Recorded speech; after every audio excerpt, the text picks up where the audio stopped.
श्री सद्गुरुदेव भगवान की जय। श्री सीताराम सरकार की जय। श्री राधा रमण लाल की जय। श्री गौरी शंकर महादेव की जय। सभी दर्शकों और भक्तों को कोटि कोटि प्रणाम। सबको प्रेम भरा जय जय श्री राधे, जय जय श्री सीताराम। सभी दर्शकों और भक्तों से प्रार्थना है, कृपया आज का सत्संग बहुत महत्वपूर्ण है और बहुत ध्यान से सुनेंगे। आज का सत्संग जो ये समाज में श्री राधा रानी को लेकर जो ये चल रहा है, आप बहुत ध्यान से सुनना।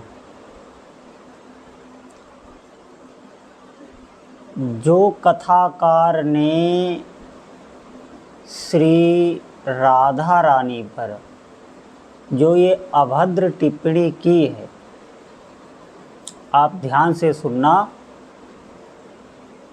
इससे कई भक्तों को आघात पहुंचता है। आप एक बात पर ध्यान देना साधक, जो भी कथावाचक सबकी भक्ति बढ़ाने वाली बात करता है, किसी भी इष्ट की वो जांच पड़ताल करके उनकी महिमा को कम बताना, ये भेदभाव जहाँ भी कोई भी करता हो, वो कितने ऊंचे पद पर ही क्यों न बैठा हो, उसकी कथा बिल्कुल सुननी नहीं चाहिए। आप ध्यान से सुनना। भगवान शंकर जो समस्त विद्याओं के दाता हैं, वो खुद वृंदावन में गोपेश्वर महादेव बन के बैठे हैं, गोपी भाव लिए हुए बैठे हैं। आप ध्यान से सुनना। भगवान शिव जो भगवान श्री कृष्ण के चरणों से गंगा जी निकली हैं, उनको अपने सर पर धारण किए हुए बैठे हुए हैं। आप ध्यान देना। और उनका जो भक्त अपने को बता रहा है, वो श्री राधा रानी पर किस प्रकार की टिप्पणी कर रहा है, उन आप शब्दों को समझिए। कोई सम्मान उन शब्दों में नहीं है। और आप ध्यान दें, ये कलयुग है। इसमें जो ये कथा सीखी जाती है भागवत, ये सिर्फ अब धन का एक व्यापार रह गया है।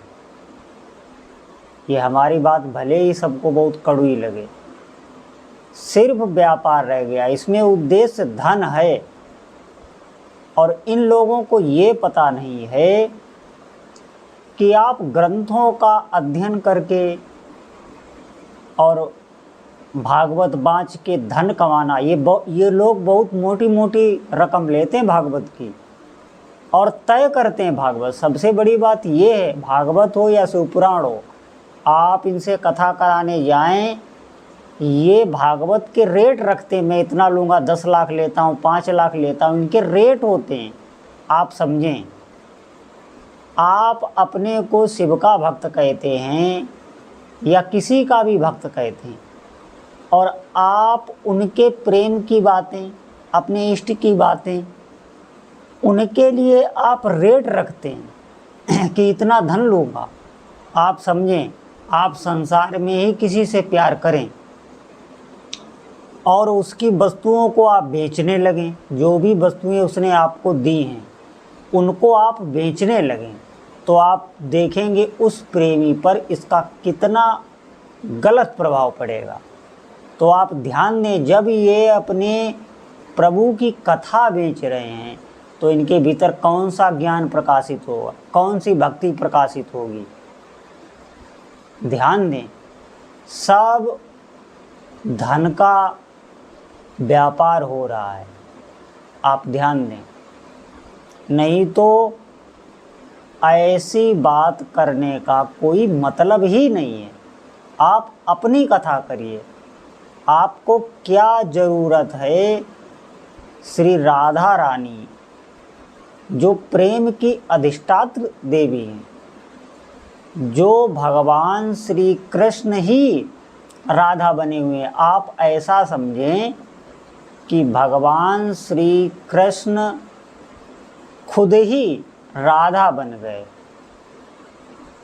उनमें और उनमें कोई भी अंतर ही नहीं है। और जिस ब्रह्म वैवर्त पुराण की बात ये कर रहे हैं, तो मैं आपको बता दूं, उसमें आगे जो लिखा है वो इन्होंने नहीं बताया। उसमें आगे लिखा है कि भगवान श्री कृष्ण और श्री राधा रानी, इनका नित्य व्यवहार गोलोक में चलता रहता है और गोलोक से ही ये इस धराधाम पर अवतीर्ण हुए हैं।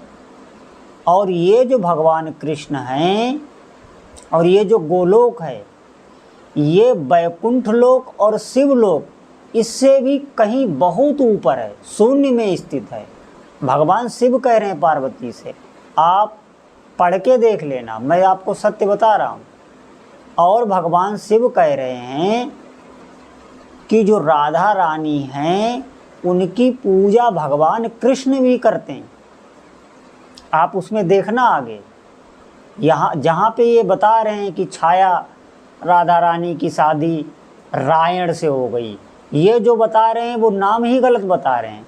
वहाँ पे रायण लिखा है और वहाँ ये भी लिखा है जिससे राधा रानी की शादी हुई है छाया राधा रानी की, जो राधा रानी का वास्तविक स्वरूप है उसकी नहीं, उनके छाया की।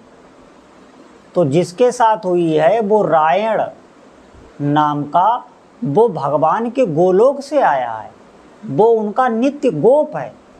ये बात ये नहीं बताएंगे, ये बता देंगे तो राधा रानी की महिमा नहीं बढ़ जाएगी, तो फिर इनकी दुकानदारी बंद हो जाएगी। यहाँ अपने सनातन धर्म में बस सबसे बड़ी बात यही समझनी चाहिए कि यहाँ सबको अपनी अपनी दुकान की चिंता है कि हमारी दुकान ना बंद हो जाए। आप ध्यान दें, सबकी महिमा का ख्याल रखना चाहिए। सबके भक्त हैं, बहुत से भक्त ऐसे हैं जो भगवान कृष्ण की उपासना करते हैं, भगवान शिव की भी उपासना करते हैं। बहुत से भक्त ऐसे हैं जो भगवान राम की उपासना करते हैं, भगवान कृष्ण की भी करते हैं और भगवान शिव की भी करते हैं। बहुत भक्त ऐसे हैं जो सबकी करते हैं। आप समझो उनके हृदय को कितना अनुचित लगता होगा। इनको उनकी चिंता नहीं है, इनको बस अपनी चिंता है, धन की चिंता है, नहीं तो ऐसी बात ही ना हो। हमें ऐसी बात बोलनी चाहिए जिससे सबकी भक्ति बढ़े। अब आप समझिए, मैं ब्रह्म वैवर्त पुराण पर ही आपको बता रहा हूँ। वहाँ पर भगवान शिव कह रहे हैं माता पार्वती जी से कि एक बार श्री राधा रानी भगवान कृष्ण से कुछ मान कर गई। गोलोक की बात बता रहा हूँ मैं, और अंतर ध्यान हो गई। तो भगवान शिव कह रहे हैं उसी समय शिव, मैं, ब्रह्मा जी, भगवान नारायण सब श्रीहीन हो गए, सब श्रीहीन हो गए। तत्काल ही सब विलाप करने लगे। फिर सबने श्री राधा रानी के चरणों की आराधना की, विधिवत पूजा की, उसके बाद श्री संपन्न हुए। और भगवान शिव वहाँ पर ये भी कह रहे हैं कि इन राधा रानी की आराधना करके ही पार्वती मैंने तुमको पाया है, ये भी उसी में कह रहे हैं, आप देख लेना। और भगवान शिव ये भी कह रहे हैं कि जब महाप्रलय होती है तो शिव नारायण समस्त प्रकृति को अपने में लीन करके और भगवान कृष्ण में लीन हो जाते हैं, और वो कृष्ण भगवान राधा रानी की आराधना करते हैं। आप राधा रानी की महिमा देखिए, और वहाँ ये ऐसे सवाल, ऐसी टिप्पणी कर रहे हैं। आप ध्यान दें, इसका कारण क्या हो सकता है? इसका कारण यही है कि किसी के आराध्य देव को छोटा बता के कहना, उनकी महिमा को कम करना, ये कहीं न कहीं बहुत बड़ा अपराध आप मोल ले रहे हैं। और इसके पीछे आपका लोभ है कि आपकी दुकानदारी और बढ़े। आप ध्यान दें, यहाँ पे बता तो रहे हैं अपने सनातन धर्म में कितना विरोध एक दूसरे का करते हैं, और पुराण की बात कर रहे हैं। ये आप समझें, जब मुगलों का शासन था तो अपने कई मंदिर तोड़ दिए गए, भगवान की कई मूर्तियों को इधर से उधर छिपा के ले जाया गया, सोमनाथ मंदिर पर कई आक्रमण हुए। अरे जब उन्होंने मंदिर नहीं छोड़े तो उन्होंने क्या अपने धर्म ग्रंथों को छोड़ा होगा? पुराण में आप देखिए, कहीं कुछ लिखा है, कहीं कुछ लिखा है, सबकी महिमा अलग अलग लिखी। आप ध्यान से सुनना एक बात। मार्कंडेय जी ने महामृत्युंजय का जप करके मृत्यु को जीत लिया था, ये लिखा है शिव पुराण में। और यही बात नरसिंह पुराण में लिखी है कि मार्कंडेय जी ने नरसिंह मृत्युंजय स्तोत्र पढ़ के मृत्यु को जीता था। अब आप बताओ, आप किसकी बात मानेंगे? पुराणों में संशय उत्पन्न हो जाता है। और ये बात जो आज ये बता रहे हैं ब्रह्मवैवर्त पुराण की, तो ये क्या पहले सभी को मालूम नहीं थी? ये सबको मालूम थी, लेकिन जो ज्ञानवान है वो जानते हैं कि असलियत क्या है। आप ध्यान देकर सुनना, हम लोगों को चाहिए कि महापुरुषों की वाणियाँ सुने, जो अभी मुगल शासन के बाद जो संत हुए हैं। जैसे आपको भाई जी हनुमान प्रसाद पोद्दार की रचनाएं पढ़नी चाहिए। उन्होंने जो लिखा है वो आप पढ़ के देखिए, उन्होंने श्री राधा माधव के विषय में क्या लिखा है। वृंदावन के जो संत हुए हैं, जैसे श्री हरिवंश महाप्रभु, स्वामी श्री हरिदास, श्री हरिराम व्यास, इन्होंने अपनी वाणियों में क्या लिखा है, हमें इनकी वाणी पढ़नी चाहिए, हमें सूरदास की वाणी पढ़नी चाहिए। जब भगवान शिव इतना सम्मान करते हैं श्री राधा रानी का, श्री कृष्ण का, तो ये इतने बड़े विद्वान हो गए कि ये राधा रानी पर टिप्पणी करने लगे। ये हमको विचार करना चाहिए। आज का माहौल ऐसा है कि आज मुख्य धन है, आप समझें। अच्छा, जब आप ऐसी टिप्पणी करेंगे किसी के आराध्य देव के लिए, तो जिनका जीवन ही श्री राधा रानी है, उनको तो चुभेगा ही। उनको नहीं चुभेगा तो किसको चुभेगा? वृंदावन रसिकों का धाम है, वहाँ अनन्य रसिक होते हैं, वो अपने प्राण निछावर किए होते हैं श्री जी पर, उनको तो कष्ट होगा ही। जब आप ऐसी बात करेंगे तो कष्ट होगा ही। आप जिस आसन पर बैठकर कथा बोलते हैं उसकी आपको मर्यादा ही नहीं पता, और आप पुराणों में खुद बह जाते हैं। पुराणों की बातों को सुन के आपके भीतर खुद संशय उत्पन्न हो गया, तभी तो आप ऐसा बोल गए। अगर आप गंभीर होते, आपके भीतर धैर्य होता, तो आप खुद चिंतन मनन करके उसका निष्कर्ष निकाल लेते। पुराणों का निष्कर्ष निकालना होता है। वहाँ पे तो सब कुछ ऐसा लिखा है कि आपका संशय आपके भीतर उत्पन्न हो जाएगा। इसीलिए मैंने कहा है, संतों की आप वाणी पढ़ें। ये आज से नहीं, पहले से हो रहा है। बहुत पहले अपने सनातन धर्म में जो भगवान शिव के अनुयायी हैं और जो भगवान नारायण के अनुयायी हैं, इनमें लड़ाइयाँ होती थी, मार काट होती थी। इसको गोस्वामी तुलसीदास जी ने ख़त्म किया श्री रामचरितमानस से। और रामचरितमानस के भी बहुत विद्रोही हो गए थे, तो भगवान शिव ने उसको प्रमाणित किया। जबकि रामचरितमानस में क्या लिखा है आप देखिए, शंकर सहस विष्णु अज तोहि, सकई न राखि राम कर द्रोही। शिव द्रोही मम दास कहावा, सो नर भगत सपन्यू नहीं पावा। ये रामचरितमानस की चौपाई है। तो हम लोगों को ये ध्यान देना चाहिए, जो हमें ऐसी बात बताए जो सभी भगवान को लेकर चले, किसी की भी उपासना को, किसी के भी हृदय को ठेस ना पहुँचे, हमें उसकी ही कथा सुननी चाहिए।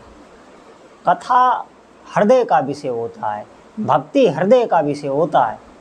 आप भगवान शिव को नारियल चढ़ा दें, आप लौंग चढ़ा दें, नमक चढ़ा दें, उर्द चढ़ा दें, इससे कुछ होने वाला नहीं है। आप ध्यान देना, बड़े बड़े जो हम पाप करके पूर्व जन्म में आए हैं, उनको आप इनसे ख़त्म करना चाहते हैं, इनसे आपको क्या मिलेगा?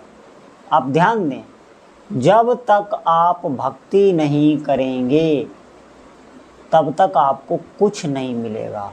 और उसके लिए आपको नाम सुमिरना होगा, चाहे भगवान शिव का हो, चाहे हनुमान जी का हो, राम जी का हो, कृष्ण जी का हो, उनकी भक्ति करनी पड़ेगी।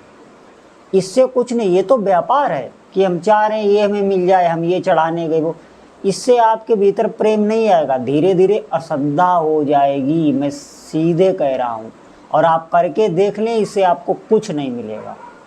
थोड़े दिन बाद आपके भीतर अश्रद्धा आ जाएगी।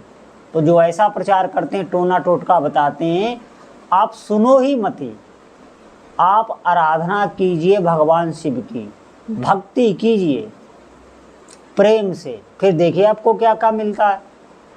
तो हमें भक्ति बढ़ाने वाली बातें सुननी है, और ऐसी बातें ये लोग नहीं कहेंगे। ऐसी ये कहेंगे तो इनकी दुकान बंद हो जाएगी। ध्यान से सुनना, हो सकता है हमारी बात बहुत सबको कड़वी लगे, इसीलिए सभी भक्तों से कहता हूँ बहुत सावधान रहने की ज़रूरत है। बोलो जय जय श्री सीताराम।